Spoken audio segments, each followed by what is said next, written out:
মোদের জান প্রাণ হতে প্রিয় সাহাবা সাহাবা মোদের জান প্রাণ হতে প্রিয় সাহাবা সাহাবা মোদের জান প্রাণ হতে প্রিয় সাহাবা সাহাবা মোদের জান প্রাণ হতে প্রিয় সাহাবা। الحمد لله رب العالمين والصلاة والسلام على سيد الأنبياء والمرسلين أما بعد فأعوذ بالله من الشيطان الرجيم بسم الله الرحمن الرحيم الصلاة والسلام عليك يا رسول الله الصلاة والسلام عليك يا حبيب الله الصلاة والسلام عليك يا نبي الله وعلى آلك وأصحابك يا نور الله مدني চ্যানেলের দর্শকবৃন্দ, অনুষ্ঠান উজ্জ্বল নক্ষত্র এই অনুষ্ঠানে আপনাদের সকলকে জানাই আরও একবার আন্তরিক শুভেচ্ছা, মোবারকবাদ এবং অভিনন্দন। দর্শকবৃন্দ, যে যেখান থেকে আমাদের সাথে যুক্ত হয়েছেন, কাছে অথবা দূরে, দেশ অথবা প্রবাসে, সকলকেই আমরা আজকের এই অনুষ্ঠান উজ্জ্বল নক্ষত্র থেকে আরও একবার শুকরিয়া আদায় করছি এবং আপনাদেরকে মোবারকবাদ জানাচ্ছি। আজ আমরা সৈয়দনা সিদ্দিক আকবর, ইসলামের প্রথম খলিফা, খলিফায়ে আউয়াল, খলিফাতুর রসুল, হযরত সৈয়দনা সিদ্দিক আকবর, আশিকে আকবর, সৈয়দনা সিদ্দিক আকবর রাদিয়াল্লাহু তাআলা আনহুর উরুস মুবারক উপলক্ষে মাদানী চ্যানেল বাংলার বিশেষ ট্রান্সমিশন উজ্জ্বল নক্ষত্র এই অনুষ্ঠানে আমরা আলহামদুলিল্লাহ প্রতিদিনের নেই আজকেও উপস্থিত হয়েছি ইনশাআল্লাহুল কারীম। হযরত সৈয়দনা সিদ্দিক আকবর রাদিয়াল্লাহু তাআলা আনহুর বিষয়ে আজকে ইনশাআল্লাহুল কারীম আমরা আলোচনা শ্রবণ করব। আজকে আমরা বিষয় নিয়েছি সৈয়দনা সিদ্দিক আকবর রাদিয়াল্লাহু তাআলা আনহুর ফজিলত, মহত্ব এবং কারামত সম্পর্কে। তো খুবই চমৎকার একটি বিষয়, যে বিষয়ে হয়তো আমরা আলোচনা করলে অনুষ্ঠানের সময় শেষ হবে কিন্তু আলোচনা শেষ হবে না। তো আলহামদুলিল্লাহ খুবই চমৎকার একটি বিষয়। তো আপনাদেরকে বলবো, আমরা সিদ্দিক আকবর রাদিয়াল্লাহু তাআলা আনহুকে ভালোবাসি, মহাব্বত করি এবং ইনাকে মহাব্বত করলে, ইনাকে ভালোবাসলেও অনেক বরকত আছে, ফজিলত আছে। জি হ্যাঁ, তো সেই উদ্দেশ্যে সকলকে বলবো আমরা অনুষ্ঠানে শুরু থেকে শেষ পর্যন্ত অংশগ্রহণের নিয়ত করি। অনেক বিষয় আমরা জানবো ইনশাআল্লাহুল কারীম। হয়তো যারা আমাদের দর্শক আছেন আমাদের সাথে, অনেকে হয়তো নতুন, যে সিদ্দিক আকবর রাদিয়াল্লাহু তাআলা আনহু সম্পর্কে আমাদের জানা কেন জরুরি, বা আমরা জানবই বা কেন, বা জানার সাথে আমাদের সম্পর্ক কী, হয়তো এতটুকু আমাদের জানা নেই। তো আমরা যদি অনুষ্ঠানে মনোযোগ দিয়ে শ্রবণ করি, ইনশাআল্লাহ আমরা বুঝতে পারবো ইনি কেমন মহান ব্যক্তি ছিলেন এবং তার প্রতি মুসলমানদের কেমন ভালোবাসা হওয়া উচিত, এবং তার প্রতি ভালোবাসা থাকলে এর কী ফজিলত আছে, বরকত আছে, ইত্যাদি বিষয় ইনশাআল্লাহুল কারীম আমরা আলোচনা শ্রবণ করব।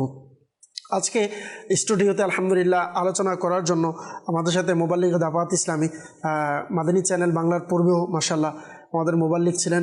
অনেক দিন পর আজকের অনুষ্ঠানে আমরা পেয়েছি মাশাআল্লাহ। আমার বাম সাইডে রয়েছেন মুবাল্লিগ দাওয়াত ইসলামী হাসান আত্তারি ভাই। কেমন আছেন হাসান? জি আলহামদুলিল্লাহ ভালো আছি। আলহামদুলিল্লাহ আলা কুল্লি হাল, মুবারকবাদ মাশাআল্লাহ, আজকে আপনি সময় দিয়েছেন। আমাদের অপর পাশে নাত খাই ইসলামী ভাই। জি হ্যাঁ, মাদানী চ্যানেল আপনার, অনুষ্ঠান এটাও আপনার। তো আপনাদের যেন মনে আনন্দ হয়, আপনাদের মনে যেন নবীর প্রেম আরও বাড়ে, নবীর প্রেম যেন আরও অন্তরের মধ্যে জাগ্রত হয়, সেজন্য আলহামদুলিল্লাহ আল্লাহ পাকের দয়ায় এই অনুষ্ঠানে আমরা নাত খা ইসলামী ভাইদেরকেও আলহামদুলিল্লাহ আনার চেষ্টা করি। আমাদের সাথে নাত খা ইসলামী ভাই মিনহাজ ভাই রয়েছেন। কেমন আছেন হুজুর? মাশাআল্লাহ। ইনশাআল্লাহ দর্শকবৃন্দ, ইনশাআল্লাহ আজকে আমরা নাতও শ্রবণ করব, আলোচনাও শ্রবণ করব, এজন্য আমাদের অনুষ্ঠানের সঙ্গেই থাকুন। দর্শক, আসুন আমরা দুরূদ শরীফের ফজিলত দিয়ে আমরা অনুষ্ঠানকে শুরু করি। আল্লাহর প্রিয় নবী, সর্বশেষ নবী, আখিরি নবী মুহাম্মদ আরবি সাল্লাল্লাহু আলাইহি ওয়াসাল্লামের উপর দুরূদ শরীফ পাঠ করার অসংখ্য গণিত ফজিলত, বরকত আছে। কেমন বরকত? যেমন হুজুর সাল্লাল্লাহু আলাইহি সাল্লাম নিজেই ইরশাদ করেছেন, ইযা নাসিতুম শাইআন, যখন তোমরা কোনো কিছু ভুলে যাও, ফাসাল্লু আলাইয়া তুযাক্কিরুহু ইনশাআল্লাহু তাআলা, অর্থাৎ আমার উপর দুরূদ পাঠ করো, ইনশাআল্লাহ ভুলে যাওয়া জিনিস স্মরণে এসে যাবে। সুবহানাল্লাহ। আমরা যদি কোনো কিছু ভুলে যাই তাহলে যেন আমরা নবীর উপরে দুরূদ পড়ি। আল্লাহ পাক চাইতেন ইনশাআল্লাহ আল্লাহ রাসূল সাল্লাল্লাহু আলাইহি সাল্লামের উপর দুরূদে পাক পাঠ করার বরকতে আমাদের স্মরণে এসে যাবে। বর্তমান সময়ে পরীক্ষার সময় চলছে, যারা স্টুডেন্ট আছেন মাদ্রাসায়, স্কুলে, কলেজে, ইউনিভার্সিটিতে পড়ালেখা করেন, আপনাদের বাৎসরিক পরীক্ষাও হচ্ছে। তো বিভিন্ন জায়গাতে, বিভিন্ন প্রতিষ্ঠানেও পরীক্ষা হচ্ছে। আপনি পড়াতে যদি স্মরণ রাখতে চান, আপনার পরীক্ষা ভালো হোক, বা আপনি পরে পরীক্ষার হলে গিয়েছেন, পড়া ভুলে গিয়েছেন, তো টেনশন না করে আমার নবীর উপরে দুরূদ পড়ুন, ইনশাআল্লাহ কারীম স্মরণে এসে যাবে ইনশাআল্লাহ। আসুন আমরা সকলে একবার মহাব্বতে দুরূদ শরীফ পাঠ করে নিই। সাল্লু আলাল হাবিব সাল্লাল্লাহু তাআলা আলা মুহাম্মদ সাল্লাল্লাহু তাআলা আলাইহি ওয়াসাল্লাম। দর্শকবৃন্দ, আজকে আমরা যার বিষয় নিয়ে আমরা উপস্থিত হয়েছি, সিদ্দিক আকবর রাদিয়াল্লাহু তাআলা আনহু। প্রথমে একটা বিষয় নিয়ে আমরা আলোচনা দিয়েই আমরা আজকের এই অনুষ্ঠানের দিকে অগ্রসর হব। সিদ্দিক আকবর রাদিয়াল্লাহু তাআলা আনহুর কেমন শান, কেমন মর্যাদা আছে, সাহাবায়ে কেরামদেরকে ভালোবাসলে কেমন শান মর্যাদা রয়েছে। যেমন কিতাবের মধ্যে বর্ণিত আছে, একজন নেককার বুজুর্গ ব্যক্তি, এনার বর্ণনায় বলেন যে আমার একজন প্রতিবেশী ছিল যে বদকার ছিল, গুনাহগার ছিল। এমনকি এরকম ব্যক্তি ছিল যে তার কাজে আমরা অসন্তুষ্ট হয়ে আমি আমার নিজের বাসস্থানকে পর্যন্ত পরিবর্তন করে দিয়েছি। সে এত বড় গুনাহগার ছিল, এত বড় মানুষকে এমনভাবে ডিস্টার্ব করতো, তো তার জন্য আমরা বাসস্থানকে পর্যন্ত পরিবর্তন করেছি। কিন্তু কিছুদিন পর আমার নিকট একজন ব্যক্তি আসলেন। এই ব্যক্তি এমন ছিল, অনেক লম্বা, দেখতে খুবই চমৎকার সুন্দর একটি ব্যক্তি ছিল। সে আমাকে আমার হাত ধরে, আমার প্রতিবেশী যে ব্যক্তি ছিলেন সে মারা গিয়েছিল এর পূর্বে, তো তার কবরের নিকট আমাকে নিয়ে গেলেন এবং কবরের নিকট নিয়ে কবর খুলে আমাকে দেখালেন। আমি কবরের দৃশ্য দেখলাম। কি দেখলাম? কবরের দৃশ্য আমি দেখলাম যে এখানে সবুজ একটি বাগান এবং ওই সবুজ বাগানের মধ্যে একটি আসন বসানো আছে, আর ওই আসনের মধ্যে আমার ওই প্রতিবেশী বসা ছিল। আমি দেখে অবাক হয়ে গেলাম। সে গুনাহগার, সে বাহ্যিকভাবে আমরা নিজেও তার থেকে বিরক্ত হয়েছি, এমন আসনে সে এমন মর্যাদায় কিভাবে সে পৌঁছলো। যখন তাকে বলা হলো তখন সে বলল, আমি প্রত্যেক নামাজের পর একটা কাজ করতাম। কেমন চমৎকার বিষয়, একটা কাজ করত। তো আমরা আসুন কাজটা শুনে নেই এবং আমরা আমাদের নিজের জন্য এটাকে করে নেই। কি কাজ করতেন? ইনি বললেন যে আমি নামাজের পর এভাবে দোয়া করতাম। কিভাবে? আল্লাহুম্মা রদি আন আবি বকরিন ওয়া উমর ওয়া উসমান ওয়া আলিয়্যিন ওয়ারহামনি বিহুব্বিহিম। অর্থাৎ, হে আল্লাহ, আবু বকর, উমর, উসমান এবং আলী রাদিয়াল্লাহু তাআলা আনহুম এর প্রতি সন্তুষ্ট হও এবং তাদের ভালোবাসার সদকায়, আমি তাদেরকে ভালোবাসি, এর সদকায় তুমি আমাকে ক্ষমা করে দাও। তিনি বলেন, বাস এই আমল, এই দোয়া আমার কাজে আসলো, আল্লাহ পাক এর বরকতে আল্লাহ আমাকে ক্ষমা করে দিয়েছেন এবং এমন মর্যাদা আমাকে দিয়েছেন। সুবহানাল্লাহ। দর্শকবৃন্দু, বলা হয় আল্লাহ পাকের রহমত পাওয়ার, বাহানা পাওয়ার অধিক আমলের প্রয়োজন হয় না, প্রয়োজন হয় আল্লাহ পাকের দয়ার জন্য শুধুমাত্র একটা ওসিলা মাত্র। কেমন ওসিলা?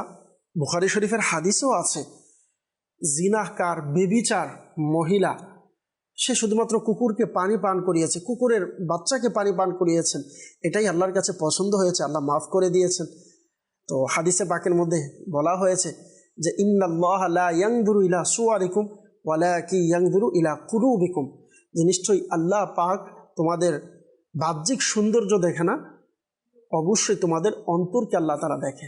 সুবহানাল্লাহ। তো অন্তরে আলহামদুলিল্লাহ, যে অন্তরে মহাব্বত থাকবে সাহাবায়ে কেরামদের, হযরত আবু বকর সিদ্দিক রাদিয়াল্লাহু তাআলা আনহুর, হযরত ওমর রাদিয়াল্লাহু তাআলা আনহুর, সেই অন্তরের ওসিলায় আল্লাহ পাক চাইতো আমাকে মাফ করে দিতে পারে।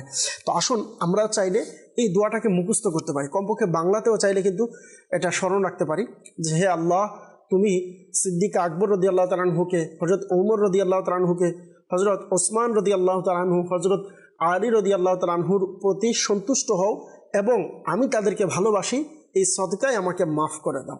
এভাবে যেন আমরা 5 ওয়াক্ত নামাজের পরে দোয়া করি। আল্লাহ পাক আমাদের সকলকে কবুল করুক। দর্শকবৃন্দ, ইনশাআল্লাহ আরও চমৎকার বিষয় আলোচনা ইনশাআল্লাহ আমরা শ্রবণ করব।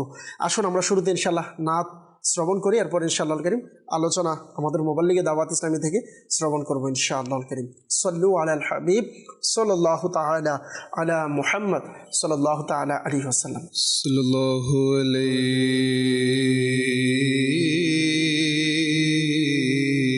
ইয়া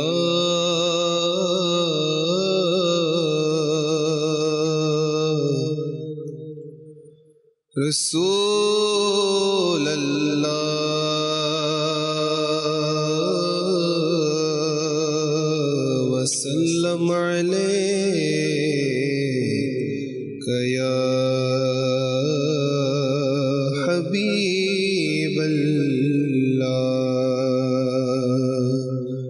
सल्लल्लाहु अलैका या रसूल अल्लाह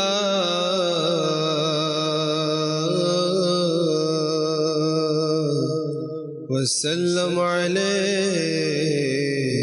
या हबीब अल्लाह। জীবনে হবে কি তোমার দিদার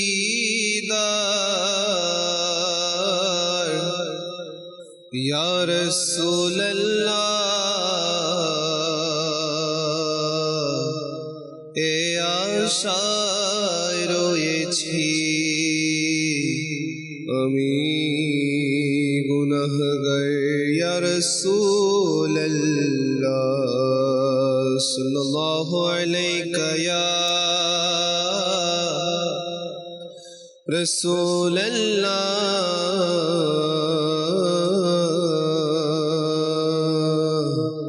वसल्लम अलैका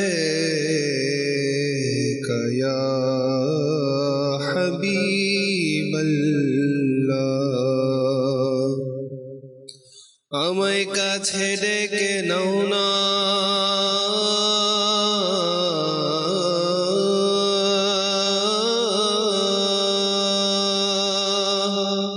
मदनी मदीने वाले प्रेमेर सुधा पान कराओ ना मदनी मदीने वाले सल्लल्लाहु अलैका या रसूल अल्लाह वसल्लम अलैका या हबीब अल्लाह। এমন দয়া করো খোদা আমার নয়নে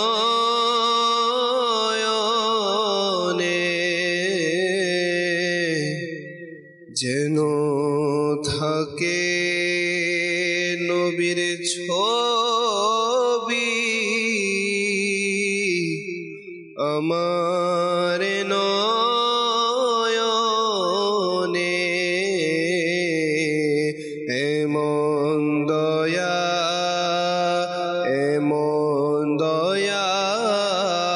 কর খোদা আমার নয়নে যেন থাকে নবীর ছবি আমার নয়নে।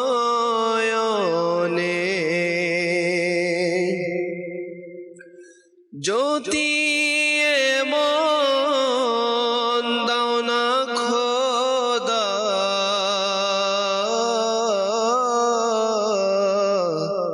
আমার নয়নে জ্যোতি এমন দাও না খোদা আমার নয়নে যেন থাকে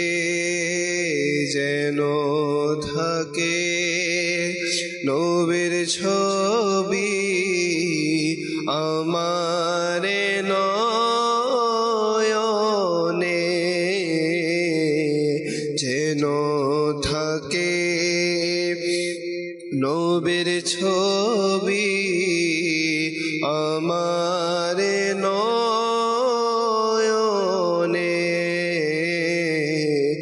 এমন দয়া করো খোদা আমার নয়নে।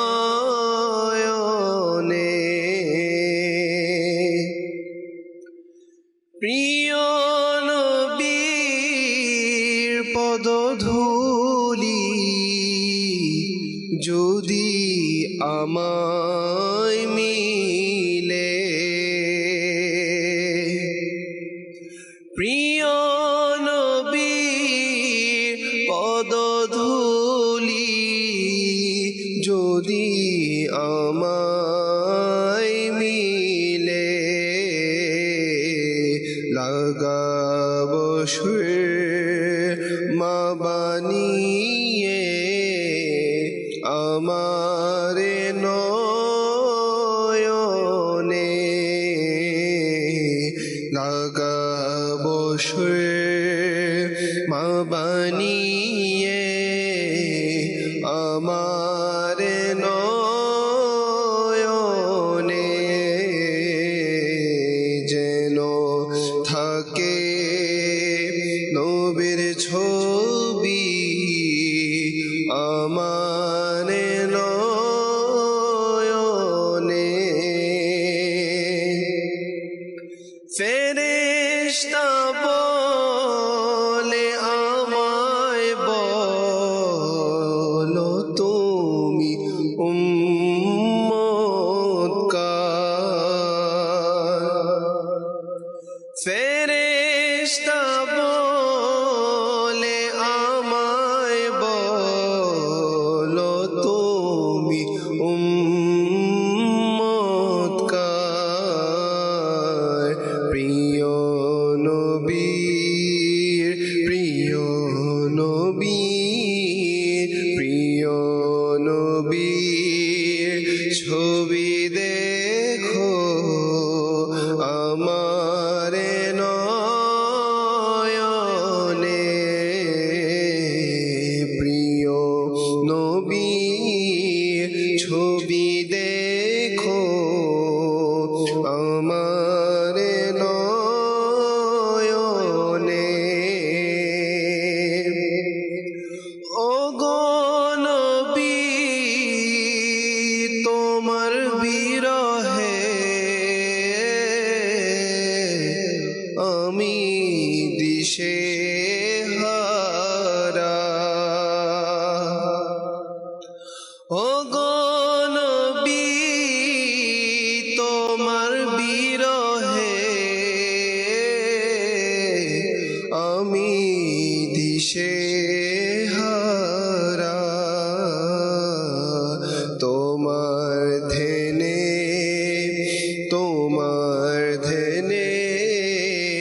আছে অশ্রু আমারে নয়নে তোমার ধ্যানে আছে অশ্রু আমারে নয়নে যেন থাকে নবীর ছবি আমারে নয়নে এমন দয়া কর খোদা আমারে নয়নে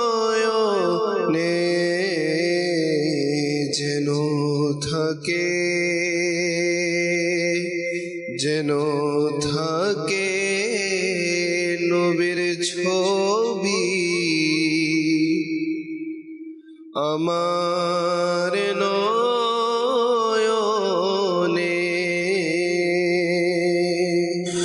মাশাআল্লাহ, মারহাবা। আল্লাহ পাক আমাদের সকলকে সেই প্রেম, সেই মহাব্বত, সেই ভালোবাসা আল্লাহ পাক আমাদের সকলকে নসিব করুক। দর্শকবৃন্দ, হাকিকতেই আল্লাহ পাকের হাবিব হুজুরে নূর সাল্লাল্লাহু আলাইহি ওয়াসাল্লামের মহাব্বত, ভালোবাসা যদি এমন হয়ে যায় আমাদের দুনিয়া আখিরাতে বেড়া পার হয়ে যাবে ইনশাআল্লাহ। আল্লাহ পাক আমাদের সকলকে হুজুর সাল্লাল্লাহু আলাইহি ওয়াসাল্লাম এর হাকিকি মহাব্বত নসিব করুক। আমাদের সকলকে জীবনে একবার হলো যারা দর্শক আছেন আপনাদেরকেও সকলকে আল্লাহ পাক আমাদের সকলকে মিঠা মিঠা মদিনা শরীফের হাজিরি নসিব করে দিক, আমিন। মক্কা মদিনার দেখার তৌফিক দান করুক, আমিন।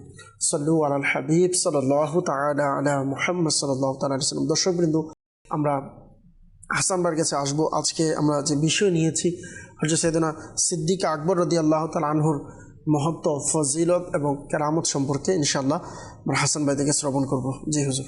সকল প্রশংসা আল্লাহ তাআলার জন্য, যিনি আমাদেরকে সৃষ্টি করেছেন, আমাদেরকে ইমানের দৌলত দান করেছেন এবং সবচেয়ে বড় নিয়ামত প্রিয় আকা সাল্লাল্লাহু আলাইহি ওয়াসাল্লাম এর উম্মত বানিয়েছেন। জি অগণিত দরুদ ও সালাম প্রিয় আকা মুহাম্মদ মুস্তাফা সাল্লাল্লাহু আলাইহি ওয়াসাল্লামের উপর, ওনার পরিবার পরিজন, সমস্ত সাহাবাই কিরাম আলাইহিমুর রিদওয়ানের উপর। জি আজকের অনুষ্ঠানের যেটা নাম উজ্জ্বল নক্ষত্র। জি আমরা কাউকে যদি উদাহরণ বানাতে চাই, কাউকে আমরা যখন উদাহরণ বানাই তখন আমরা এই শব্দটা উচ্চারণ করে থাকি যে নক্ষত্র হিসেবে। জি অর্থাৎ তিনি এমন একটা পর্যায়ে চলে গেছেন যে আমাদের আলোকবর্তিকা হিসেবে আছেন, যার কারণে আমরা নক্ষত্র শব্দটা ব্যবহার করি। তো আজকের অনুষ্ঠানের যিনি বিষয়বস্তু হযরত আবু বকর সিদ্দিক রাদিয়াল্লাহু তাআলা আনহু, জি ইনাকে আপনি আশিক হিসেবেও চিনতে পারেন, প্রেমিক হিসেবেও চিনতে পারেন। সুবহানাল্লাহ। রাসূল পাক সাল্লাল্লাহু আলাইহি ওয়াসাল্লামের সবচেয়ে বড় যদি আশিক কেউ থাকে, প্রেমিক কেউ থাকে, তাহলে সেটা ইনার ওই স্তরের ওই চ্যাপ্টারের সর্ব উপরে থাকবে আবু বকর সিদ্দিক রাদিয়াল্লাহু তাআলা আনহু। সুবহানাল্লাহ, সুবহানাল্লাহ। রাসূল পাক সাল্লাল্লাহু আলাইহি ওয়াসাল্লামকে ভালোবাসার আন্দাজ, ধরন কেমন হওয়া দরকার, কিভাবে রসুলের আদব করা দরকার, জি ইনার সহচর্যের থেকে কিভাবে ইনার সন্তুষ্টি অর্জন করার দরকার, এগুলো সব কিছু আমাদেরকে আবু বকর সিদ্দিক রাদিয়াল্লাহু তাআলা আনহু শিখিয়ে গেছেন, যেন আমাদের জন্য সহজ হয়। আমরা যেন ইনার জীবনী আলোচনা করে ইনার দেখানো পথে চলে রসুল পাকের সন্তুষ্টি রিজামন্দি হাসিল করতে পারি, এবং পরিশেষে রসুল পাকের রিজামন্দি হাসিল করে আমরা যেন আল্লাহ তাআলার নিকটতম বান্দা হতে পারি, সে পথটা ইনি আমাদেরকে দেখিয়ে গেছেন। জি বিখ্যাত লেখক ইমাম গাজ্জালি আলাইহি রহমা ইনার বিখ্যাত পুস্তিকা মুকাশশাফাতুল কুলুবে জি ভালোবাসার একটা সংজ্ঞা দিয়েছেন। ওই কিতাবের মধ্যে হযরত সুফিয়ান সৌরি রহমতুল্লাহি আলাইহি বলেছেন, জি মহব্বত বস্তুত হুজুর আকরাম সাল্লাল্লাহু আলাইহি ওয়াসাল্লামের ইত্তেবা ও অনুসরণের নাম। সুবহানাল্লাহ। আমরা যেটা ভালোবাসা বলি, ভালোবাসার যেটা পূর্ব সত্য সেটা হচ্ছে রসুল পাক সাল্লাল্লাহু আলাইহি ওয়াসাল্লামের আদব করা, ইনাকে অনুসরণ করা। জি অপর এক বুজুর্গ বলেছেন, সর্বদা জিকিরে মত্ত থাকার নাম হচ্ছে মহব্বত। জি সর্বদা জিকিরে মত্ত থাকতে হবে, জি সর্বদা দরুদে পাকের মধ্যে মত্ত থাকতে হবে, লিপ্ত থাকতে হবে, এটা কি বলা হয়? মহব্বত। মুহাব্বত। আরেক বুজুর্গ বলেন, প্রিয়কে সব কিছুর উপর প্রাধান্য দেওয়ার নাম হচ্ছে মহব্বত। জি আপনি যাকে ভালোবাসেন তাকে সব কিছুর উপর কি দিতে হবে?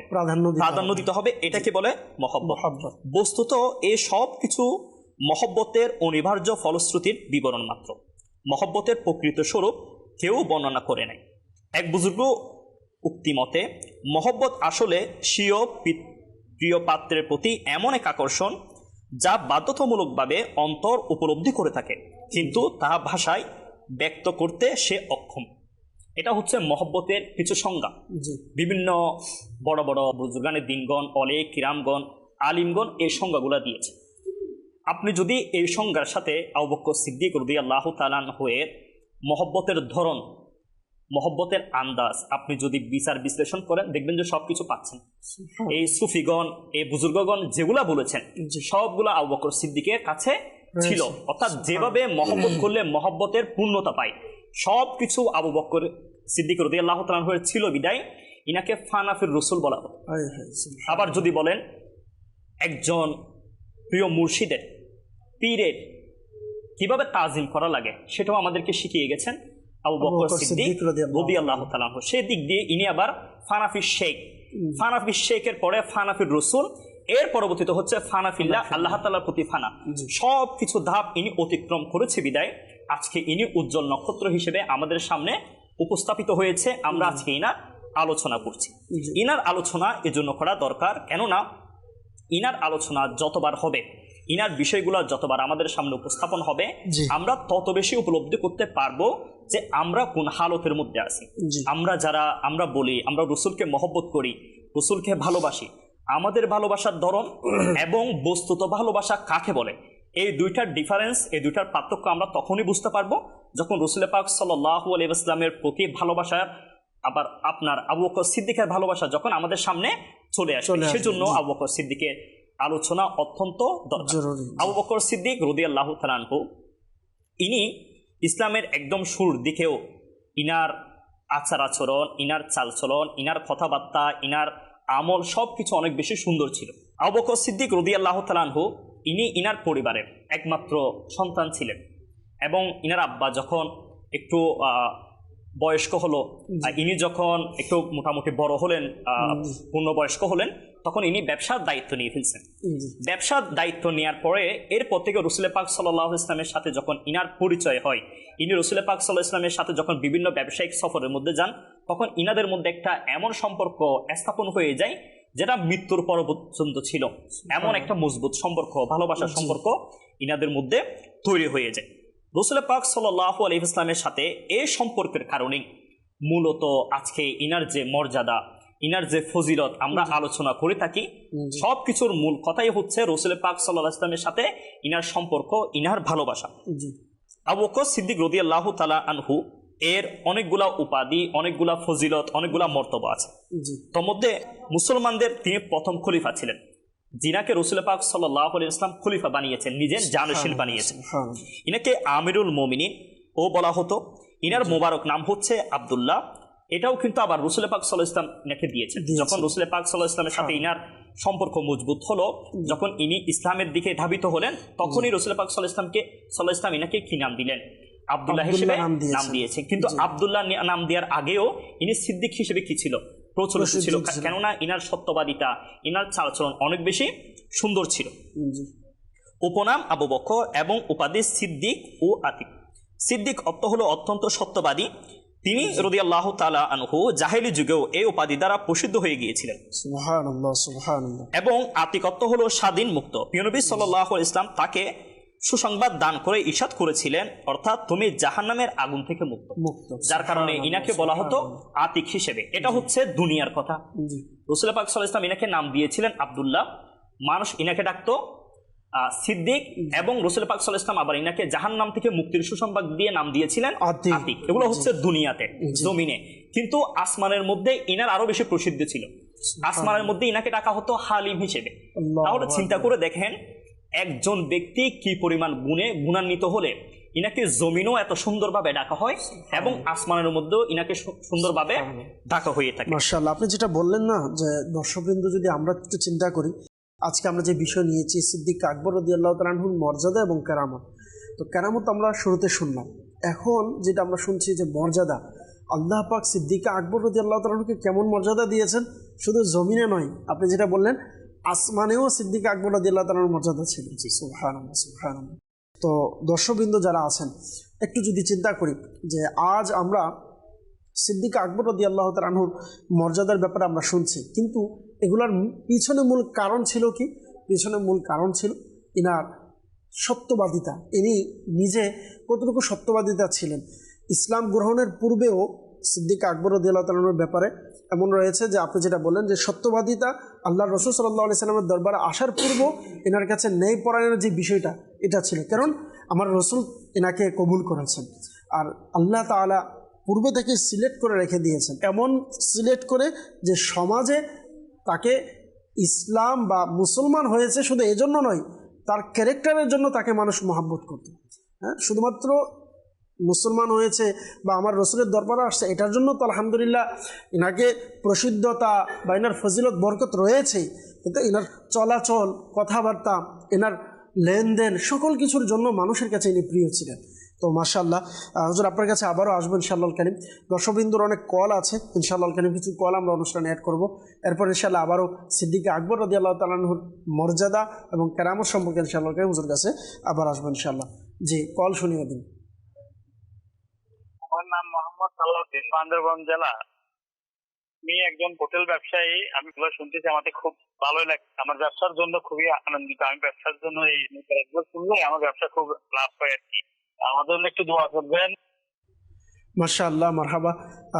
বান্দরবন থেকে আমাদেরকে কল দিয়েছে। মাশাআল্লাহ, আপনি ব্যবসা করেন, দোকানে দেখছেন, আল্লাহ পাক আপনার দোকানের মধ্যে বরকত দিক, আল্লাহ পাক আপনার ইনকামের মধ্যে বরকত দান করুক।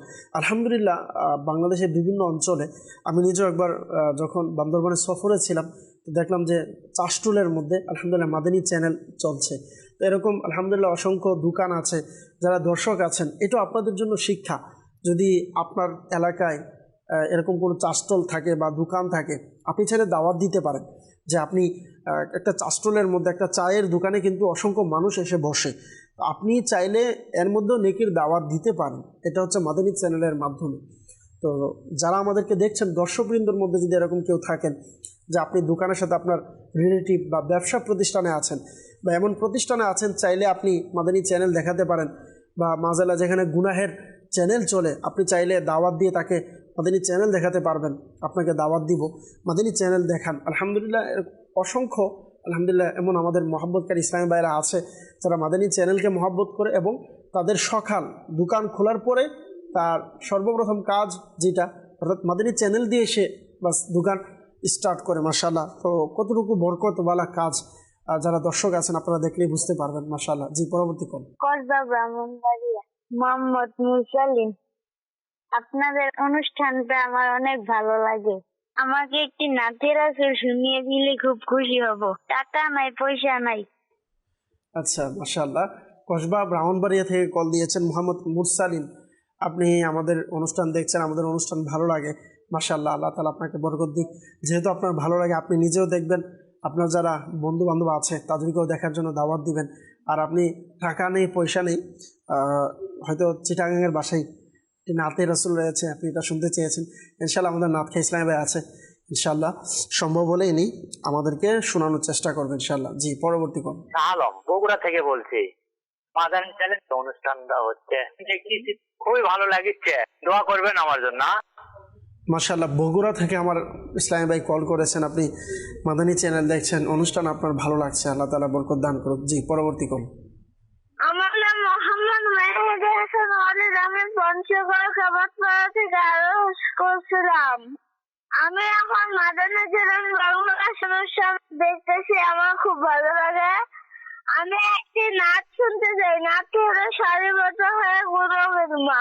মাশাআল্লাহ, পঞ্চগড় থেকে আমাদেরকে কল করেছেন। মাশাআল্লাহ, আমাদের ছোট্ট দর্শক, ইনি মাদানী চ্যানেল দেখছেন, অনুষ্ঠান দেখছেন, তার খুব ভালো লাগছে। মাশাআল্লাহ, আপনি আমাদের অনুষ্ঠানের সঙ্গে আছেন, অসংখ্য মুবারকবাদ। আপনি নাচ শ্রবণ করার জন্য চেয়েছেন, আমাদের নাত খা ইসলামী ভাইয়ের কাছে আপনি জানিয়েছেন। ইনশাআল্লাহ আমাদের নাত খা ইসলামী ভাই আছে, আপনার যে রিকোয়েস্ট রয়েছে ইনশাআল্লাহ কারীম এটা পূরণ করার চেষ্টা করবে। দর্শকবৃন্দ, যদি আর কোনো কল থাকে চালিয়ে দেবেন ইনশাআল্লাহ। আমি আবু হানিফ স্বাধীনতা থেকে পরিশ্রম থেকে বলছি, আমি এটা গজল শুনতে চাই। আচ্ছা, আরেকজন আমাদেরকে কল করেছেন, আপনিও গজল শুনতে চেয়েছেন। তো মাশাআল্লাহ, অনেকেই আমাদেরকে গজল শোনার জন্য কল করেছেন, নাচ শুনতে চেয়েছেন দর্শকরা। তো আসুন আমরা দেরি না করে নাচ শ্রবণ করি ইনশাআল্লাহ। নাচ শুনে ইনশাআল্লাহ কারীম আলোচনার দিকে যাব। জি, মিনহাজ ভাই।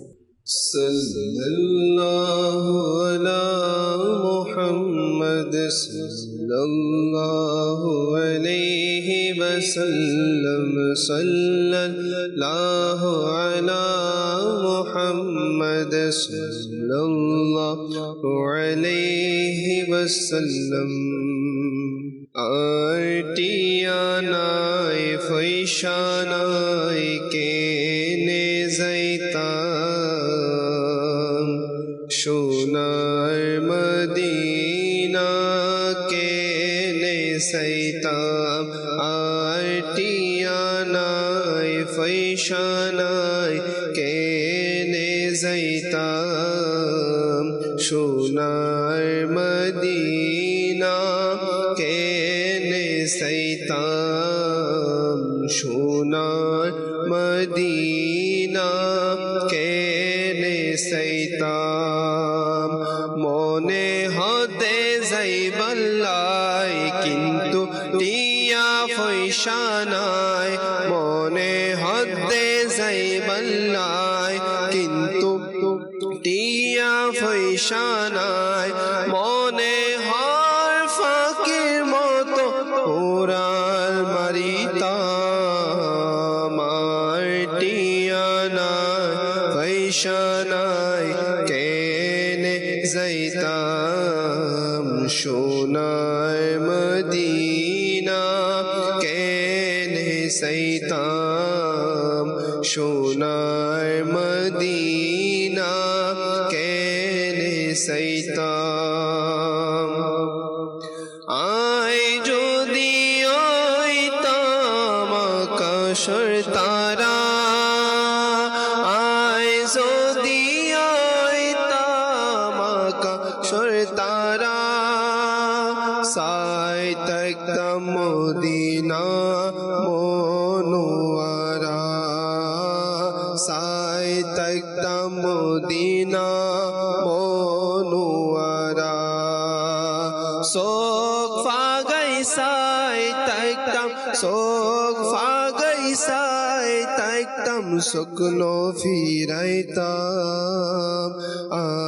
আটিয়ানাই পৈশানাই কেনে যাইতাম সোনার মদিনা কেনে যাইতাম সোনার মদিনা কেনে যাইতাম আটিয়ানাই পৈশানাই কেনে যাইতাম সোনার মদিনা কেনে যাইতাম সোনার মদিনা কেনে যাইতাম।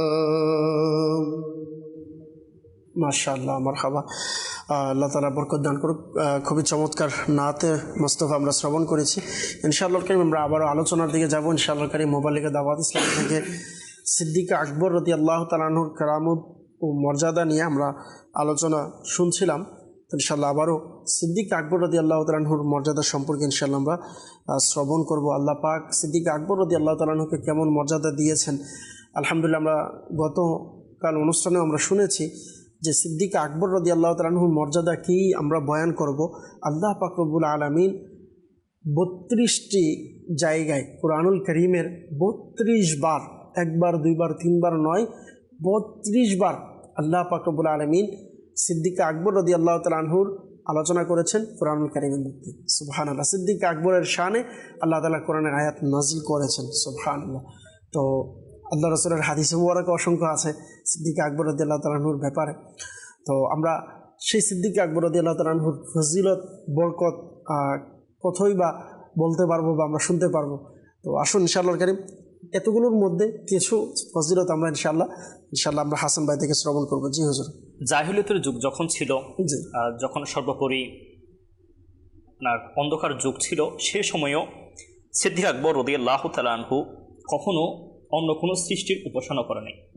যখন জাহিলিয়াতের যুগ ছিল, স্বাভাবিক সকলেই অন্য সৃষ্টির বিভিন্ন উপাসনা করতো, কিন্তু সেই সময়ও সিদ্দিক আকবর রাদিয়াল্লাহু তাআলা আনহু কোনো সৃষ্টির কি করে নাই, উপাসনা করে নাই।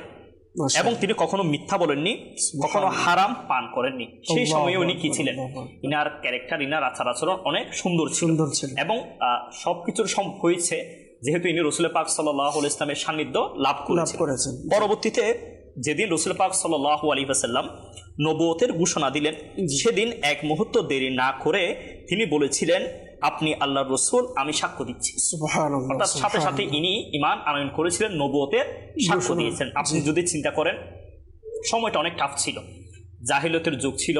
আপনার সমাজে, আপনার আশপাশে সব জায়গার মধ্যে মানুষ বিভিন্ন সৃষ্টির উপাসনা করছে, অন্য ভ্রান্ত ধারণা গায়রুল্লাহর ইবাদত বন্দী করছে, তাদের বিভিন্ন ধারণা ছিল, মতবাদ ছিল।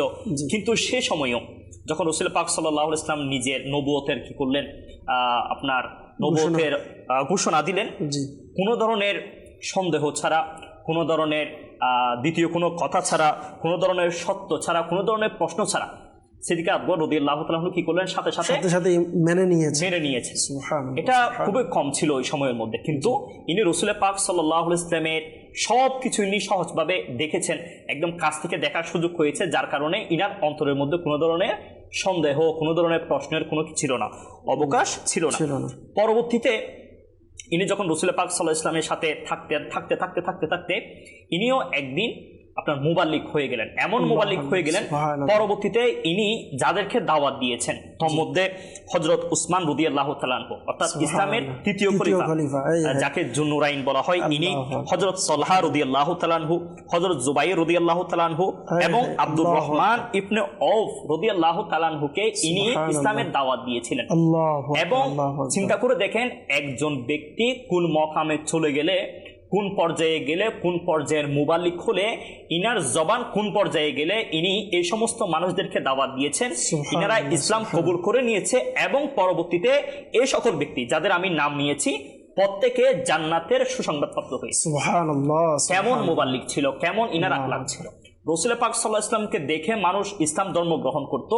আবার যদি অন্য পিঠে দেখেন যে রাসূল পাক সাল্লাল্লাহু আলাইহি ওয়াসাল্লামের বন্ধু, আপনার দুনিয়ার ইতিহাসের সবচেয়ে প্রিয় ব্যক্তি, ইনি যাকে দাওয়াত দিয়েছেন, ইনারা তো ইসলামের পদতলে এসেছে, পরবর্তীতে ইনাদের আখলাক, ইনাদের চালচলন, ইনাদের ঈমান আমল এমন মজবুত হয়ে গেছে যে ইনারা দুনিয়ায় থাকতে জান্নাতের কি পেয়েছেন, সুসংবাদ পেয়ে গেছেন। ইনি এমন একজন মুবাল্লিগ ছিলেন। তো সিদ্দিক আকবর রাদিয়াল্লাহু, আবু বকর সিদ্দিক রাদিয়াল্লাহু তাআলা আনহুকে প্রশ্ন করা হলো যে আপনি তো রাসূল পাক সাল্লাল্লাহু আলাইহি ওয়াসাল্লামের সাথে দীর্ঘদিন আছেন, আপনি সব জায়গায় ইনার সাথে থাকেন, ইনার সান্নিধ্যে থাকতে আপনি পছন্দ করেন, তো আপনার কোন জিনিসগুলো ভালো লাগে রাসূল পাক সাল্লাল্লাহু আলাইহি ওয়াসাল্লামের কাছে আপনার ইনার সাথে থাকতে, বা ইনার কোন জিনিসগুলো আপনার ভালো লাগে, আপনার ভালো লাগার বিষয় কোনগুলো? বলতেছে যে আমার সর্বপ্রথম ভালো লাগে সেটা হচ্ছে আমার যে ধন দৌলত গুলো আছে, সম্পদ, এগুলো সব আল্লাহর রাস্তায় ব্যয় করতে, রাসূল পাক সাল্লাল্লাহু আলাইহি ওয়াসাল্লামের সন্তুষ্টি অর্জনে আল্লাহর রাস্তায় ব্যয় করতে আমার কি লাগে, ভালো লাগে। আপনি চিন্তা করে দেখেন, ইনি ব্যবসায়ী ছিল, ব্যবসায়ীর ছেলে ছিল, একমাত্র ছেলে, ইনার অনেকগুলা সন সম্পদ দৌলত ছিল, কিন্তু পরবর্তীতে ইনি ইসলামের জন্য দান করতে করতে করতে করতে নিজের জামার বুতাম, আপনার ছোলার ছাই পর্যন্ত সব কি করে দিয়েছেন, ইসলামের জন্য ইনি দান করে দিয়েছেন। এটা যে কেউ ফোর্স করছে বা এরকম কিছু না, নবীর মহব্বতে ইনার অন্তরে এমন মহব্বত ছিল। আমরা প্রথমে ভালোবাসার একটা সংজ্ঞা পেয়েছি যে আপনার নিজের প্রিয় জিনিস যেগুলো আছে সব কিছুর ঊর্ধ্বে নবীর মহব্বতকে কি দিতে হবে, ভালোবাসা। তো এই ধন দৌলত গুলা এগুলো একসময় নফসকে কি করে, বিভিন্ন ধরনের ওয়াসওয়াসা দিয়ে দেয়, যার কারণে এই ধন দৌলত সব কিছু রাসূল পাক সাল্লাল্লাহু আলাইহি ওয়াসাল্লামের দরবারে কি করে দিয়েছেন, উৎসর্গ করে দিয়েছেন। এবং ইনি বলতেছে এটা আমার ভালো লাগে। যখন ইনার কাছে ধন দৌলত আসতো, ইনি সাথে সাথে এগুলো কি করে দিতেন, আমার রাসূলের দরবারে কদমের মধ্যে উপস্থাপন। আপনি যেটা বললেন না, আপনার সাথে যদি আমি অ্যাড করি যে কিরকম নিজের সম্পদকে ব্যয় করেছেন বা কেমন আমার রাসূলের দরবারে নিজের সম্পদকে কুরবান করেছেন, যারা দর্শক আছেন আপনারা বুঝবেন। হযরত ওমর রাদিয়াল্লাহু তাআলা আনহু বলেন যে আমি আমার রাসূলের দরবারে উপস্থিত ছিলাম, আর ওই মুহূর্তে আমি দেখলাম যে সিদ্দিক আকবর রাদিয়াল্লাহু তাআলা আনহু যে কাপড় পরিধান করেছেন, তো কাপড়ের মধ্যে কাঁটাযুক্ত, যেটাকে আমরা বুতাম হিসাবে বলি, তো বুতাম হিসাবে তিনি কাঁটা ব্যবহার করেছিলেন, বুতামও ছিল না। তো বললেন ওই মুহূর্তে দেখলাম যে সিদ্দিক আকবর রাদিয়াল্লাহু তাআলা আনহুর এই পোশাক যখন পরা ছিল, ওই অবস্থায় হযরত জিবরাইল আলাইহিস সালাতু ওয়াস সালাম আমার রাসূলের দরবারে হাজির হলেন। সুবহানাল্লাহ। তো যখন উপস্থিত হলেন তো বললেন যে আমি দেখলাম যে জিবরাইল আলাইহিস সালাতু ওয়াস সালাম আল্লাহ রাসূলের দরবারে বললেন যে ইয়া রাসূলুল্লাহ, সিদ্দিক আকবর রাদিয়াল্লাহু তাআলা আনহুর পোশাক এরকম কেন, এনার বেশ এমন কেন, এনার কাপড়ের মধ্যে কাঁটাযুক্ত, ইনি কাঁটা ব্যবহার করছে কেন? তখন আল্লাহ রাসূল সাল্লাল্লাহু আলাইহি সাল্লাম বললেন যে হে জিবরাইল, সিদ্দিক আকবর সে তার সকল সম্পদ আমি রাসূলের দরবারে এমনভাবে কোরবানি করেছেন, দ্বীনের জন্য কোরবানি করেছেন যে তার ভালো পোশাক পরিধানের জন্য কাপড় নেই, এজন্য সে কাঁটাযুক্ত কাপড় পরেছে। আর জিবরাইল আলাইহিস সালাম বললেন যে ইয়া রাসূলুল্লাহ, ওই মুহূর্তে বললেন যে আল্লাহ পাক আবু বকর সিদ্দিক রাদিয়াল্লাহু তাআলা আনহুকে সালাম পাঠিয়েছেন এবং বললেন যে ইয়া রাসূলুল্লাহ, আপনার সিদ্দিক আকবরকে প্রশ্ন করুন, আমার আল্লাহর পক্ষ থেকে বলা হয়েছে যে আমার আল্লাহর উপর সিদ্দিক আকবর সন্তুষ্ট আছে নাকি নারাজ আছে। আল্লাহু আকবার, কেমন প্রশ্ন দর্শকবৃন্দ! দেখেন, আমার রসুলকে এমনভাবে সন্তুষ্ট করেছেন আল্লাহ, যিনি সকল কিছুর খালিক, মালিক, স্রষ্টা। আল্লাহ তাআলা স্বয়ং সিদ্দিক আকবরকে বলছে, আল্লাহ রসুল সাল্লাল্লাহু আলাইহি সাল্লামের দরবারে জিবরাইল আলাইহিস সালাম আরজ করছে, ইয়া রাসূলুল্লাহ, আপনি বলেন আল্লাহর পক্ষ থেকে আপনার সিদ্দিক আকবর রাদিয়াল্লাহু তাআলার কাছে মেসেজ এসেছে, সে আল্লাহর উপরে নারাজ আছে না রাজি আছে। আল্লাহু আকবার। সিদ্দিক আকবর রাদিয়াল্লাহু তাআলার কাছে যখনই প্রশ্ন করা হলো, তখন অজর নয়নে কান্না শুরু করে দিলেন যে আমি গোলামের, যার সারাংশ যে আমি গোলামের কি হাইসিয়ত আছে, আমি আমার আল্লাহর উপরে নারাজ হতে পারবো? আল্লাহ মাআযাল্লাহ। তো বললেন যে আমি আমার রবের উপরে সন্তুষ্ট আছি। আপনি এটার পিছনে যদি দেখেন, জি, এই কথাটা তখনই উপস্থাপন হয়েছে যখন আপনি আপনার ধন দৌলত সবকিছু রবের দরবারে কি করেছেন, উপস্থাপন করেছেন। অর্থাৎ এটা দ্বারা বোঝায় আমরা আমাদের যাদের ধন দৌলত আছে আপনার সম্পদের উপর একটা জাকাত দিতে হবে। জি সম্পদের একটা জাকাত আছে জাকাত। 2.5%। জি এই ধন দৌলতটা যখন আপনি দেখেন আপনার সম্পদের জায়গায় আছে, সিদ্দিক আকবর রাদিয়াল্লাহু তাআলা আনহু তো সবকিছু দিয়ে দিয়েছে, ইনি জাকাতের হিসাবে দেয় নাই, ইনি সবকিছু কুরবান করেছেন। কুরবান তো করেছেন। আল্লাহ তাআলার পক্ষ থেকে ইলান আসছে কি আপনি আপনার সম্পদের 2.5% কি করবেন, জাকাত জাকাত দিবেন, দিবেন। আল্লাহ তাআলার জি। পথে আপনি ব্যয় করবেন, জি। দান সদকা করবেন। এটা কত বড় একটা আফজল ইবাদত আল্লাহর রাস্তার মধ্যে ব্যয় করার, সেটা সম্পর্কে আমরা জেনেছি। এবং দ্বিতীয় বিষয় হচ্ছে আপনি যখন অসুস্থ হয়ে যান, আপনি যখন কোনো একটা মুসিবতে পড়েন, আপনি যখন কোনো একটা সমস্যার সম্মুখীন হন, জি যখন আপনার কাছে কোনো পেরেশানি আসে না, তখন কিন্তু দেখা যায় কি আমরা আল্লাহ তাআলার স্মরণটা বেশি ভুলে যাই। করে থাকি। জি, জি। একবার হযরত আইয়ুব নবী আলাইহিস সালাতু ওয়াস সালাম, ইনার আপনার সন্তান সন্ততি অনেকগুলা ছিল। জি ইনার পাহাড়ি অঞ্চলের মধ্যে অনেকগুলা ক্ষেত খামার ছিল, ফসলের জমি ছিল, ইনার সব কিছু সুন্দরভাবে চলছে, ইনার গবাদি পশু ছিল।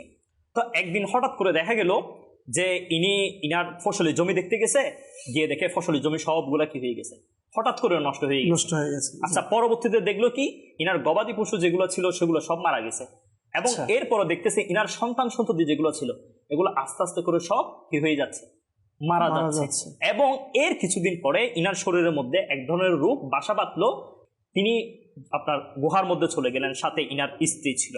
এভাবে করে ইনার সময়গুলা যাচ্ছে, কিন্তু এত কঠিন পরিস্থিতির মধ্যেও ইনি রব তাআলাকে সন্তুষ্ট করতে ভুলেন নাই। জি তো এর ফলশ্রুতিতে কিছুদিন পরে যখন ইনি সুস্থ হয়ে গেলেন, তো সুস্থ হওয়ার পরে ইনাকে ইনার স্ত্রী জিজ্ঞেস করছে যে আপনার আগের অবস্থা ভালো ছিল, অর্থাৎ যখন ইনি রোগাক্রান্ত ছিল সেই অবস্থা ভালো ছিল, নাকি এখন আপনি সুস্থ আছেন এই অবস্থা ভালো, জিজ্ঞেস করছে। বলে আমার আগের অবস্থাটা ভালো ছিল। তো বলতেছে আগের অবস্থাটা এটা ভালো কেন ছিল?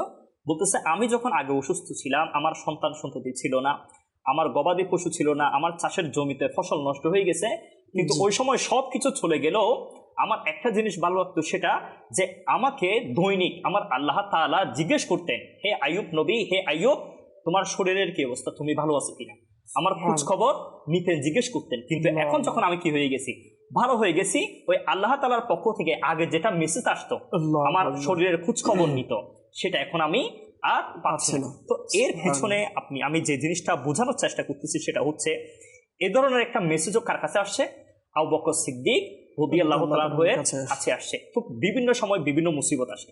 আপনি মনে করেন সম্পদ দিয়ে দিলেন, জি আপনি মনে করছেন হাই আমি তো জাকাত দিয়ে দিলাম, আমার সম্পদ মনে হয় কমে যাচ্ছে, এরকম না।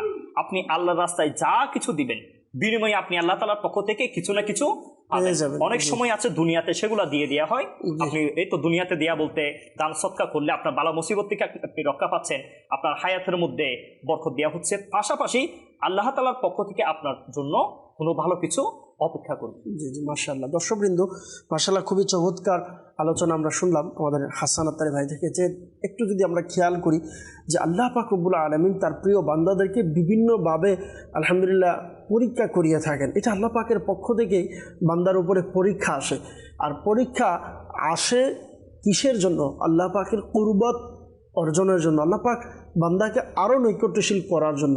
আর যেটা বললেন হাসান ভাই আমাদেরকে যে আল্লাহর আম্বিয়া কেরামরাও, তো এরকম অনেকে আছে আমরা যারা আম্বিয়া কেরাম আলাইহিমুস সালাতু ওয়াস সালামের বিভিন্ন সময় ওনাদের রোগে আক্রান্ত হওয়া বা অসুস্থ হওয়ার বিষয়টা মনে রাখবেন, এটা আমাদের আহলে সুন্নাত ওয়াল জামাতের এটা আকীদাও যে আল্লাহ তাআলা ওনাদেরকে যে অসুস্থতা দিয়েছেন এটা শুধুমাত্র পরীক্ষার জন্য। কিন্তু মানুষ এমন অসুস্থ যেটা মানুষ ঘৃণা করবে বা মানুষ যেটা চায় না এমনটা নয়, এটা দিয়েছেন আল্লাহ পাক আল্লাহর নবীদেরকে পরীক্ষার জন্য। তো আমাদেরকে এই বিষয়টা কিন্তু খেয়াল রাখতে হবে। মাশাআল্লাহ, ইনি যেটা বললেন যে আল্লাহ পাক পরীক্ষা নিয়েছেন যে আপনি কেমন আছেন জিজ্ঞেস করেছে, তো আল্লাহর নবীও এটার দ্বারা খুশি হয়েছেন যে আমার আল্লাহ আমার কথা জিজ্ঞেস করছেন। তো এই অসুস্থতাটা এটা আল্লাহ পাক বান্দাকে শিক্ষা দেওয়ার জন্য আল্লাহ তাআলা আম্বিয়া কেরামদের উপরে কখনো কখনো মুসিবত এনেছেন। তো এটা আমাদেরকে খেয়াল রাখতে হবে। আল্লাহ পাক আমাদেরকে কবুল করুক। মনে রাখবেন সকল কিছুর ক্ষেত্রে আমাদেরকে আমাদের আম্বিয়া কেরাম আলাইহিমুস সালাতু ওয়াস সালামের ব্যাপারে, ফেরেশতাদের ব্যাপারে, সাহাবাই কেরামের ব্যাপারে, মাআযাল্লাহ বর্তমান জমানাতে এমন চলে এসেছে যে সাহাবাই কেরামের ব্যাপারে অনেক সময় অনেক কিছু বলে ফেলে যে কিতাবে আছে বা হাদিসে আছে। দেখেন হাদিসের মধ্যে স্পষ্ট উল্লেখ আছে যে সাহাবাই কেরামের ব্যাপারে এমনটা হয়েছে বা রয়েছে, কিন্তু আমরা স্পষ্ট হাদিস দেখে যে এটার উপরে আমরা বিবেচনা করব বা এটার উপরে আমরা মন্তব্য করতে পারবো, এটার হক আমাদের নেই।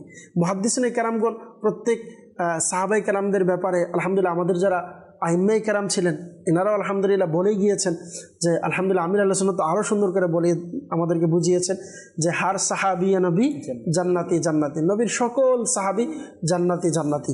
আল্লাহ পাক আমাদেরকে বোঝার তৌফিক দিক। এটা বলার উদ্দেশ্য ছিল যে আলহামদুলিল্লাহ আমরাও যেন প্রত্যেক আম্বিয়া কেরাম আলাইহিস সালাতু ওয়াস সালামের ব্যাপারে, সাহাবাই কেরামের ব্যাপারে, আম্বিয়া কেরামের ব্যাপারে আমরা সঠিকটা জানি এবং উলামায়ে কেরামদের থেকে আমরা শ্রবণ করি। আলহামদুলিল্লাহ এইভাবে যদি মাদানী চ্যানেলও আমরা দেখতে থাকি ইনশাআল্লাহ কারীম আমরা জানতে পারবো।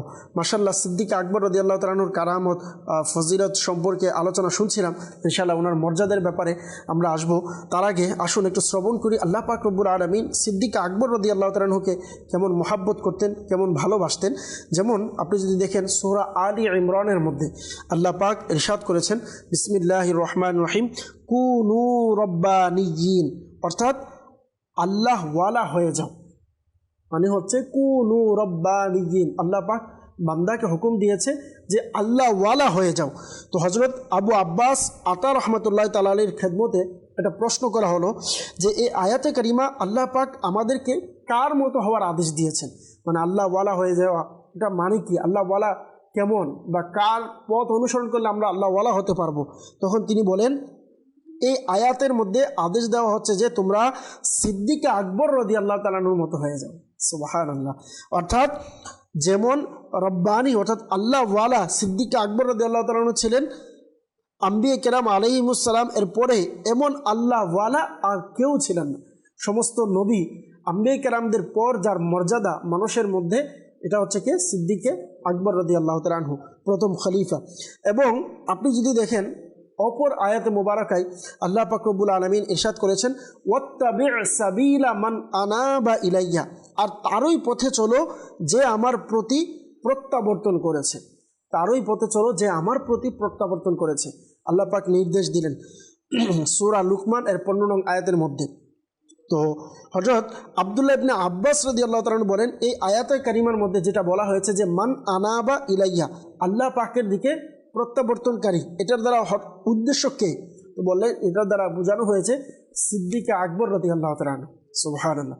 তাহলে তার পদাঙ্ক অনুসরণ করা, তার রাস্তা অনুসরণ করা, তার পিছনে চলা, তাকে অনুসরণ করা, তার মতো হওয়ার জন্য উৎসাহিত করা, এটা স্বয়ং আমার আল্লাহ তাআলা করেছেন যে তোমরা সিদ্দিক আকবরের মতন হও, যে আমার দিকে প্রত্যাবর্তন হয়েছে তার মতো হও, তার দিকে আসো।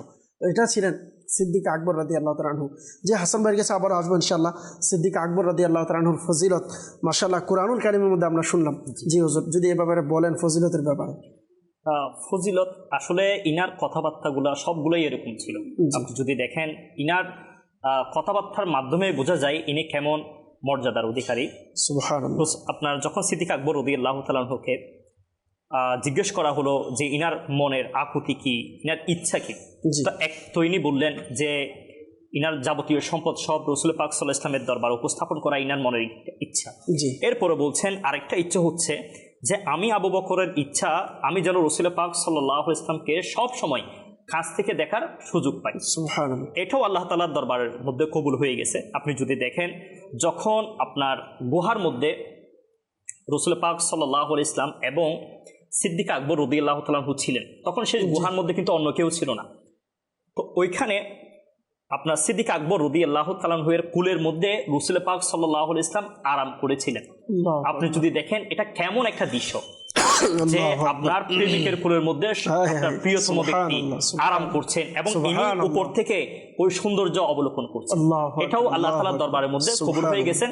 এবং পরবর্তীতে আপনি যদি দেখেন সব জায়গার মধ্যে রাসূল পাক সাল্লাল্লাহু আলাইহি ওয়াসাল্লামের দিদার ইনার নসিব হয়েছে। ইনি সব সময় পছন্দ করতো ইনি যেন রাসূল পাক সাল্লাল্লাহু আলাইহি ওয়াসাল্লামের কাছাকাছি থাকেন, রাসূল পাক সাল্লাল্লাহু আলাইহি ওয়াসাল্লামকে যেন ইনি দেখতে পান। এবং শুধুমাত্র দুনিয়াতে কবুল হয়েছে এমনটা না, পরবর্তীতে যখন ইনি ইন্তেকাল করেছেন ইনার স্থানও হয়েছে রাসূল পাক সাল্লাল্লাহু আলাইহি ওয়াসাল্লামের রোজার ভিতরে কাছাকাছি অবস্থায়। চিন্তা করে দেখেন ইনি কেমন ব্যক্তি ছিলেন, যিনি চাইতেন আমি যেন সব সময় রাসূল পাককে আপনার দেখি, রাসূল পাক সাল্লাল্লাহু আলাইহি ওয়াসাল্লামের কাছাকাছি থাকি। সুবহানাল্লাহ, সুবহানাল্লাহ, মাশাআল্লাহ। দর্শকবৃন্দ, আসলেই যদি আমরা চিন্তা করি যে সিদ্দিক আকবর রাদিয়াল্লাহু তাআলা আনহু এমন ব্যক্তি ছিলেন যে আমরা কোরআনুল কারীমের আয়াতে মুবারাকা যদি দেখি যে আল্লাহ পাক রব্বুল আলামিন কোরআনুল কারীমের মধ্যে ইরশাদ করেছেন, ইয়া আইয়াতুহান নাফসুল মুতমাইন্নাহ ইরজিই ইলা রাব্বিকি রাদিয়াতাম মারদিয়াহ ফাদখুলি ফি ইবাদি ওয়াদখুলি জান্নাতি। এই আয়াতে মুবারাকার তাফসীরের মধ্যে এটা উল্লেখ রয়েছে যে সিদ্দিক আকবর রাদিয়াল্লাহু তাআলা আনহু যার খুলাসা হচ্ছে, আমার রসুলের দরবারে আরজ করলেন, ইয়া রাসূলুল্লাহ, ওই ব্যক্তিটা কেমনই সৌভাগ্যবান হবে, হ্যাঁ, যাকে আল্লাহ পাক ডাক দিবে যে হে নফসে মুতমাইন্না, তুমি আমার কাছে আসো, ইরজিই ইলা রাব্বিকি রাদিয়াতাম মারদিয়া, রব তার উপরে সন্তুষ্ট, সে তার রবের উপরে সন্তুষ্ট এবং জান্নাতে প্রবেশ করবে। তো আল্লাহ পাক যাকে নফসে মুতমাইন্না হিসাবে ডাক দিবেন, সে কেমন সৌভাগ্যবান হবে। তো যখন এইভাবে আলোচনা করলেন, তো আল্লাহ রাসূল সাল্লাল্লাহু আলাইহি সাল্লাম কেমন ছিলেন বললেন যে হে সিদ্দিক আকবর, এই যে নফসে মুতমাইন্না যাকে ডাক দিবে না, সিদ্দিক তুমি নিজেই ওই নফসে মুতমাইন্নার অন্তর্ভুক্ত। সুবহানাল্লাহ।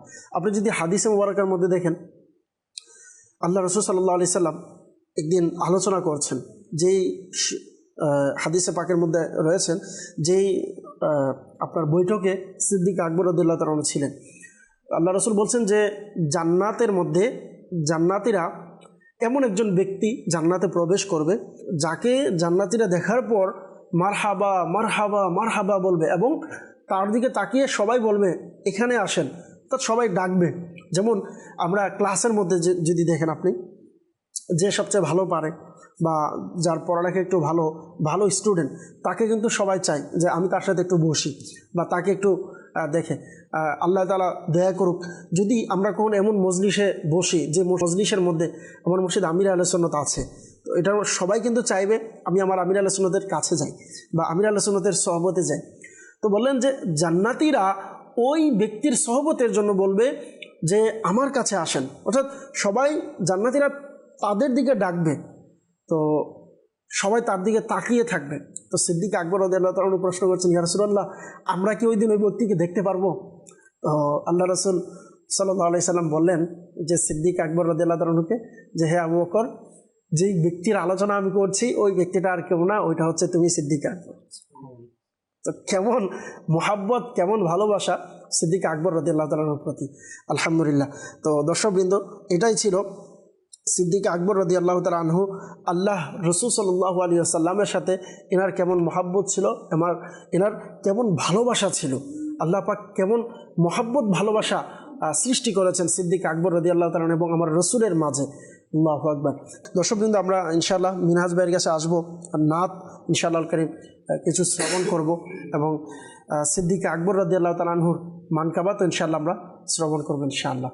জি হুজুর। প্রিয় আবু বকর কিভাবে করব তোমার শান বয়ান, প্রিয় আবু বকর কিভাবে করব তোমার শান বয়ান, তোমার মর্যাদা কত সুমহান জানে খোদা মহান, তোমার মর্যাদা কত সুমহান জানে খোদা মহান। নবী রাসূল গণের পরে তুমি উত্তম, তুমি মহান। নবী রাসূল গণের পরে তুমি উত্তম, তুমি মহান। যদি সবার ইমানের জান করেছেন তোমার শান বয়ান, যিনি সবার ইমানের জান করেছেন তোমার শান বয়ান, প্রিয় আবু বকর কিভাবে করব তোমার শান বয়ান। খোদা মুত্তাকি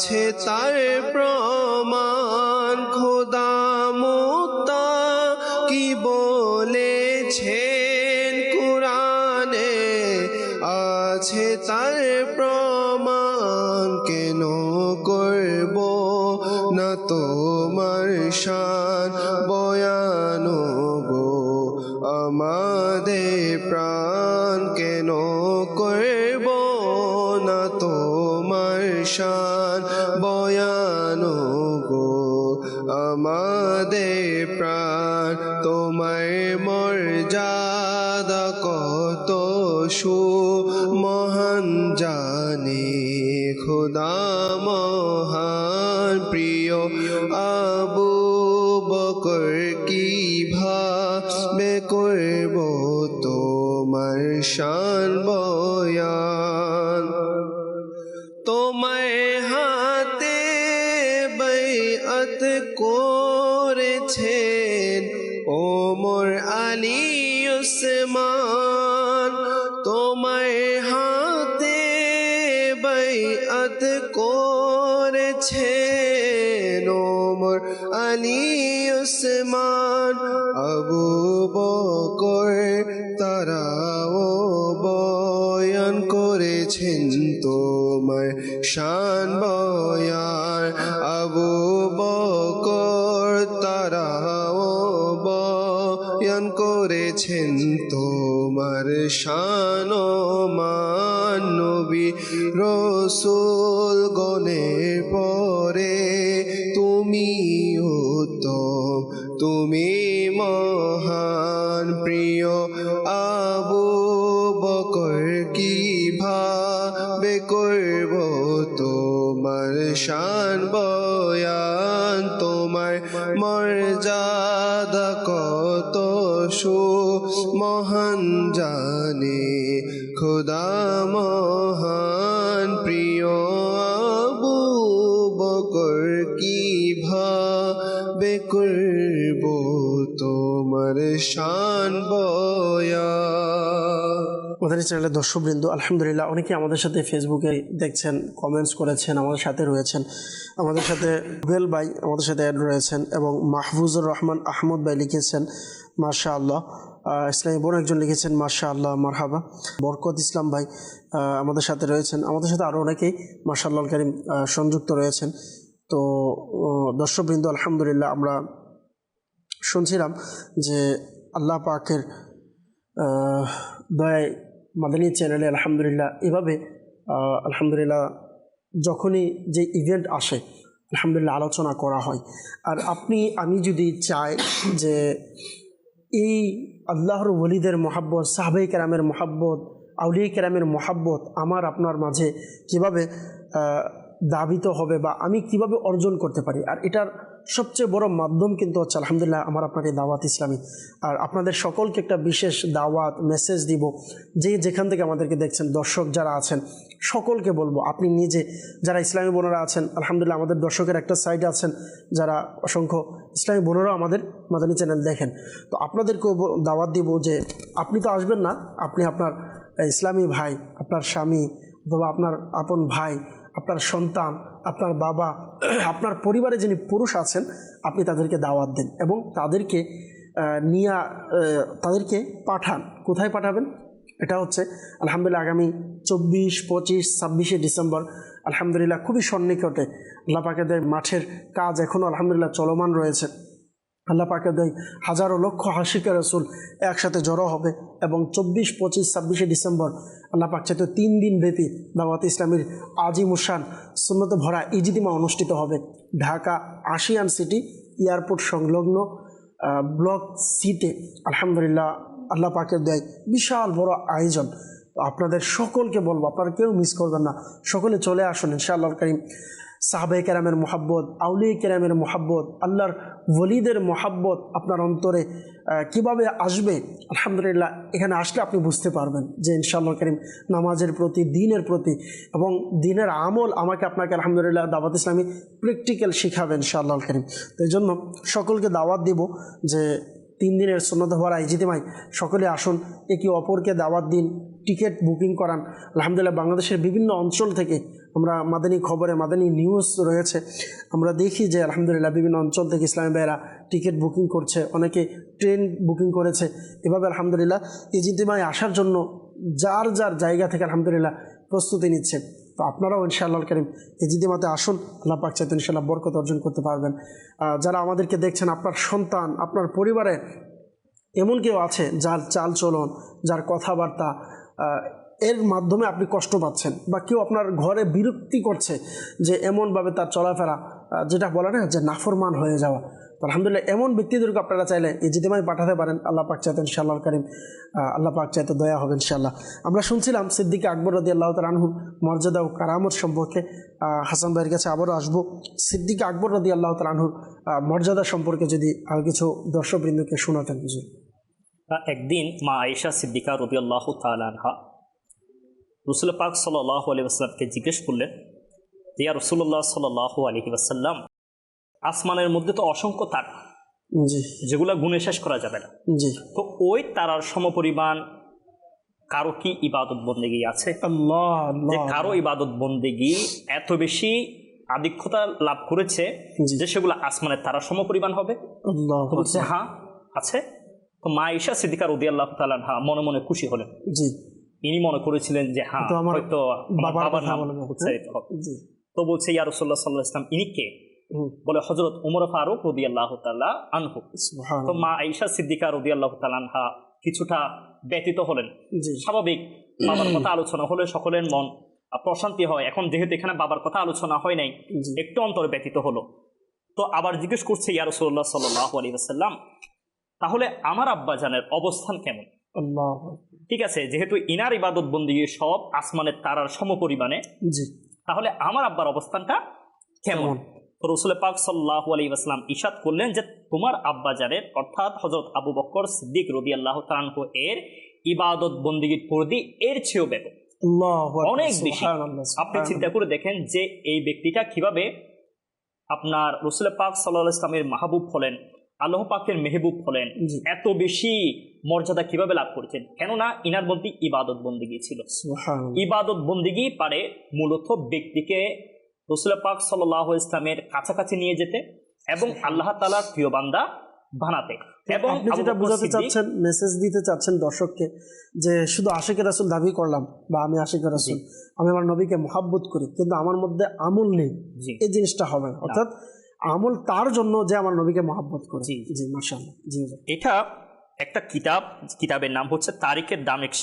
জি, এর মধ্যে এসেছে যে সাহাবী ইবনে সাহাবী, জান্নাতি ইবনে জান্নাতি হযরত আব্দুল্লাহ ইবনে উমর রাদিয়াল্লাহু তাআলা আনহু বলেন, যখন আবু বকর সিদ্দিক রাদিয়াল্লাহু তাআলা আনহু জন্মগ্রহণ করেন, তখন আল্লাহ পাক জান্নাতুল আদনকে ইরশাদ করেন, আমার সম্মান ও মহত্বের শপথ, তোমার মাঝে শুধু ওই লোকেরাই প্রবেশ করবে যারা এ জন্মগ্রহণকারীকে অর্থাৎ আবু বকর সিদ্দিক রাদিয়াল্লাহু তাআলা আনহুকে ভালোবাসবে। এটা আল্লাহ তাআলা বলছেন যে যারা আবু বকর সিদ্দিক রাদিয়াল্লাহু তাআলা আনহুকে ভালোবাসে তারা জান্নাতের মধ্যে কি করবেন?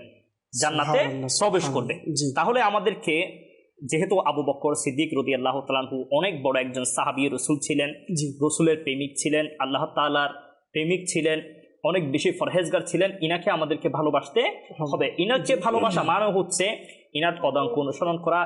ইনি যেভাবে আল্লাহ তাআলার ইবাদত করেছেন, রসুল পাক সাল্লাল্লাহু আলাইহি ওয়াসাল্লামকে অনুসরণ করেছেন, ওইভাবে আমাদেরকে ইবাদত বন্দি করতে হবে এবং ইনাকে ভালোবাসতে হবে।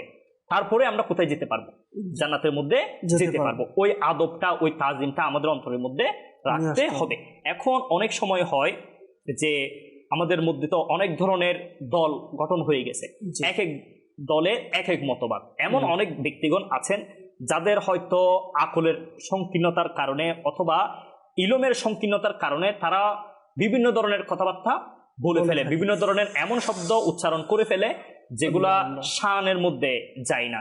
তো আমি তাদেরকে পরামর্শ দিব, তাদেরকে বলবো যে আমরা আবু বকর সিদ্দিক রাদিয়াল্লাহু তাআলা আনহু সকল সাহাবীদের ক্ষেত্রে ভালো ভালো আমরা শব্দ চয়ন করব, ইনাদের আদবের দিকে আমাদেরকে খেয়াল রাখতে হবে, ইনাদেরকে ভালোবাসতে হবে। তাহলে মূলত আমরা কোথায় আল্লাহ তাআলা যেভাবে ইরশাদ করছেন আমরা জান্নাতের মধ্যে প্রবেশ করতে পারব। সাহাবায়ে কেরামের ব্যাপারে তো আমার রাসূল সাল্লাল্লাহু আলাইহি সাল্লাম বলে দিয়েছেন না যে আসহাবি কান নুজুম, আমার যারা সাহাবীরা আছে তারা সিতারার মতো, তারার মতো। তারা বললেন যে তাদের মধ্য থেকে ফাবি আইয়িহিম ইকতাদাইতুহুম ইহতাদাইতুহুম, অর্থাৎ তাদের মধ্য থেকে তোমরা যারই ইক্তিদা করবে, যার পিছনেই যাবে। সাহাবায়ে কেরামের মধ্যে বলে দিলেন যে ইহতাদাইতুম, তোমরা হেদায়েতের রাস্তা পেয়ে যাবে।